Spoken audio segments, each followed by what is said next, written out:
नमस्कार, मी सिजितकर किचनमध्ये तुमच्या सर्वांचं मनापासून स्वागत. तर आज आपण बनवत आहोत मँगो मस्तानी. उन्हाळा म्हणजे आंबा हा आलाच पाहिजे व आंबा म्हणजे मँगो मस्तानी झालीच पाहिजे. मँगो लवर्ससाठी मँगो मस्तानी हा खूप बेस्ट ऑप्शन आहे. अगदी कमी वेळात बनते, चवीला देखील खूप छान लागते. चला तर मग उशीर न करता रेसिपी स्टार्ट करूया. त्यासाठी मी या ठिकाणी आंबा स्वच्छ धुवून घेतलेला आहे. आता सुरीच्या साहाय्याने कट करून घेत आहे. व्हिडिओत दाखवल्याप्रमाणे अशा पद्धतीने आंबा कट केला तरी आंब्याचा सर्व गर हा व्यवस्थित निघतो. मी या ठिकाणी सर्व आंब्याचा गर एका प्लेटमध्ये काढून घेत आहे. आता तयार आंब्याचा गर आपण मिक्सरच्या पॉटमध्ये टाकून घेऊया. यामध्ये 1 ग्लास थंडगार दूध टाकायचे आहे. तसेच यामध्ये तुमच्या आवडीनुसार काजू बदाम टाकायचे आहे. या ठिकाणी मी यामध्ये 1 ते 1.5 चम्मच साखर टाकत आहे.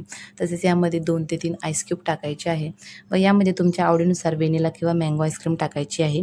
मी मँगो आईस्क्रीम या ठिकाणी टाकलेली आहे. आता हे आपल्याला मिक्सरवर व्यवस्थित ग्राइंड करून घ्यायचे आहे. अशा पद्धतीने आपला मँगो मिल्कशेक तयार झालेला आहे. आता आपण सर्व करायला घेऊयात. त्यासाठी मी काचेच्या ग्लासमध्ये आंब्याचे काप टाकलेले आहे. तसेच त्यावर आपला तयार मिल्कशेक टाकायचा आहे. आता मध्यंतरी यामध्ये आपल्याला मँगो आईस्क्रीम टाकायची आहे. तसेच काही काजू बदामाचे काप टाकायचे आहे. टुटी फ्रुटी टाकायचे आहे. यावर पुन्हा मिल्कशेक टाकायचा आहे.